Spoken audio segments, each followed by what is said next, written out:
Scientific accuracy not included. Hello, my baby. Hello, my honey. Hello, my ragtime gal. Suddenly you kissed my wife. Baby, my heart's on fire. Greetings, mortals. As yet another reminder of your transient state on this world, we now review a fossil in the form of the Velociraptor from Jurassic Park, part of the Amber collection of figures made by Mattel of He-Man infamy. The Jurassic Park franchise has been a global money spinner for a long time. The original book was a bestseller, of course, which meant that Hollywood was going to get their grubby mitts on it eventually. Author Michael Crichton predictably sold out to the right people, and in 1993 we were given the first Jurassic Park movie. And along with the movie came the inevitable merchandising blitz. Kids have always liked dinosaurs, and so the marriage of childhood fascination with gross commercial exploitation was consummated with a line of action figures.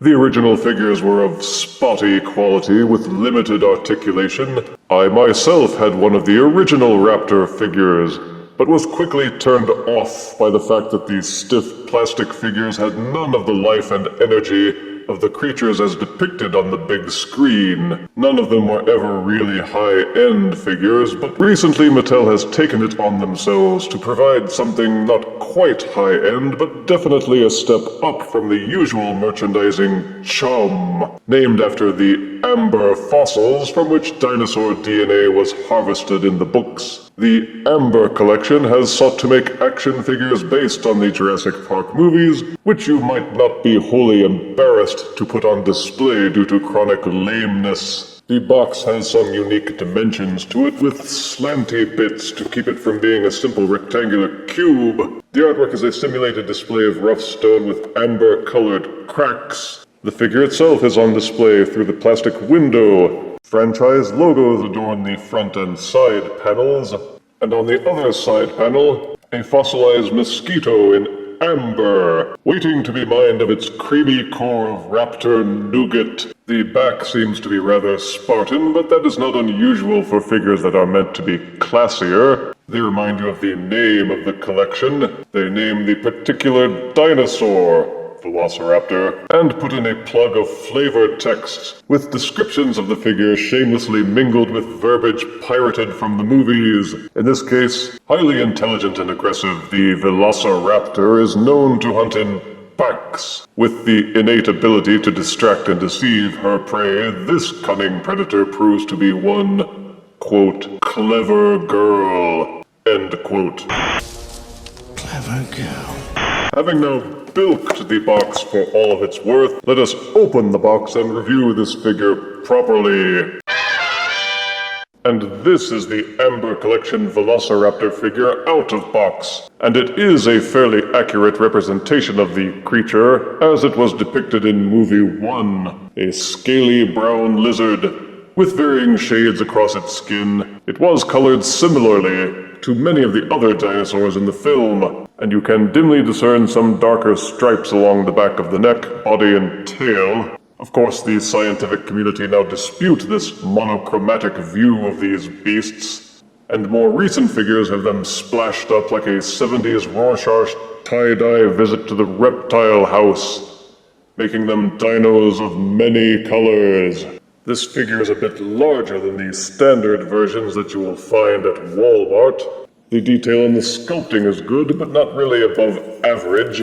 There's muscle detailing and plenty of scales, but I think the kit-bashing community will likely be doing a lot more with these once they get a hold of them.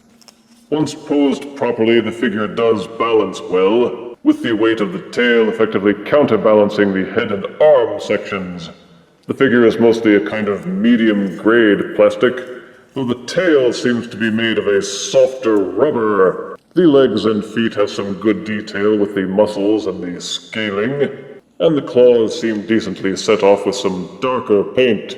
The bottom of the foot has a little logo stamped into it. How cute. The body section is a bit cello-shaped, and the detailing seems a little fuzzier there. The colors on the body don't seem to line up with the tail. and the detailing seems to falter a bit with the forearms and the claws.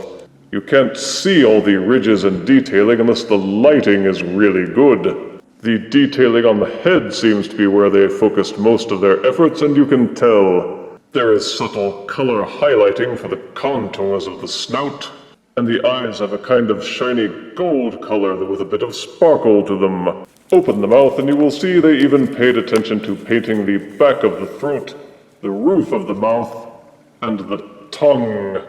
There are limits, of course. They didn't actually give him a throat that leads anywhere. Just a solid wall of plastic with throaty colors and texture. And the way they rigged the mouth and head articulation meant they had to split the tongue near the back of the throat. But they did as best they could, and the effect is not too jarring. I would have liked it better if the teeth had been done individually instead of this kind of denture. But again, with the right lighting, they look sufficiently sharp and saw-like. Overall, the only flaws to the contouring of the body are the visible seams in the plastic, which mark the points of articulation. There was no way around that, at least not for this level of engineering, and they minimized it as well as could be expected. The Amber Collection Velociraptor comes with an easy-to-assemble figure stand. The base is an amber-colored plastic with the Jurassic Park logo stamped on it, and a curved spring of transparent plastic that will angle up and down at the base, and also angle with another hinge at the top. Just take the transparent plug at the top and stick it into the raptor's butt. This will support the raptor for walking, running, and jumping poses that would otherwise be impossible. Starting at the tail, the Amber Collection Velociraptor tail will tilt up and tilt down on a ball socket, and also tilt from side to side. It actually has full range of motion due to the ball socket. The central portion of the tail, all the way about up to here, uses the old Gumby technology, which is to say that there is a metal wire inside the soft rubber, which will allow you to bend the tail slightly, so that you can put it into curly Q poses. Sadly, the end of the tail is just the rubber, and will not pose at all. It will just snap back into place. The thighs will rotate 360 degrees. They will also splay outwards very slightly. The upper knee has a combination hinge and ball socket joint, and it will support 90 degrees of rotation, and also allow it to rotate freely inside the joint. The same applies to the second leg joint. It will angle backwards and forwards. It will also spin in its socket to support additional poses. The feet have a similar setup, and you can tilt the foot forwards and backwards. It will also rotate back and forth. The toe claws will also tilt up and down. Unfortunately, the torso section doesn't seem to have any articulation whatsoever. So moving to the forearms, each arm will rotate 360 degrees. The hinge will also support splaying outwards and inwards. There is another hinge at the elbow that will allow the forearm to rotate backwards and forwards about 45 degrees. You may also spin the joint in its socket so that the forearm can be angled in and out. The same applies to the wrist. You can bend it forwards or backwards, and also spin it so that it's in cupping shape. Unfortunately, the fingers have no articulation. They must maintain this pose forever. Each of the joints in the arms gets successively smaller. So when posing, don't be too rough with them or you might break these little plastic loops that hold them together. There is the hinge at the lower neck that will allow the head to bob forwards and backwards about 28 degrees. And there is another hinge at the upper neck that will allow the head to nod forwards and backwards. So between the two of them you can get quite a range of neck motion. The head is a kind of cap that will angle backwards slightly to open the mouth, and the lower jaw will also open to support very wide open mouth. It's neat that they put these two little plastic ridges inside to support the web of the mouth opening. The neck joints will also support some tilting to the left and to the right, as well as rotating in their sockets, so that the raptor can look around. The jaws will close all the way, and the teeth are meant to clamp. So between all the points of articulation and the figure stand, you can get an excellent range of motion out of the Amber Collection Series Velociraptor, and put him at your desk at work in all kinds of fearsome poses to keep your co-workers from trying to make off with your stuff. For size comparison, here is Amber Collection Series Velociraptor next to Transformers Legends Power of the Primes Dinobot Slash. Here is Jurassic Park's Amber Collection Velociraptor next to Voyager Power of the Primes Grimlock. Here is Amber Collection Jurassic Park Velociraptor next to Power of the Primes Deluxe Ripper Snapper. And here is Jurassic Park Amber Collection Velociraptor next to some cool novelty magnetic putty. I've only seen 2 figures made so far for this Amber Collection of Jurassic Park figures, the Velociraptor and Jeff Goldblum's version of Ian Malcolm.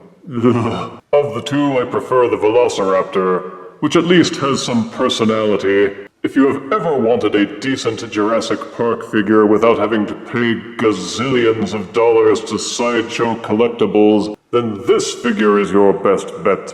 Positives are good detailing, strong articulation, a nifty display stand, and an overall fearsome appearance. Negatives are the visible seams in the plastic, no articulation on the finger claws, the tail and neck don't flex as much as I would like, there is no mid-body articulation, and of course, there's the whole question of scientific accuracy for the internet people to quarrel over. But as a mid-range, movie-accurate action and display figure, the Amber Collection Velociraptor can't be beat for the price, and he earns 8 out of 10 deaths. So drop this one in your collection today. Dino. Droppings? Shut up, Malcolm. If you refuse me, honey, you lose me. Then you'll be left alone, oh baby. Tell them all and tell me I'm your own.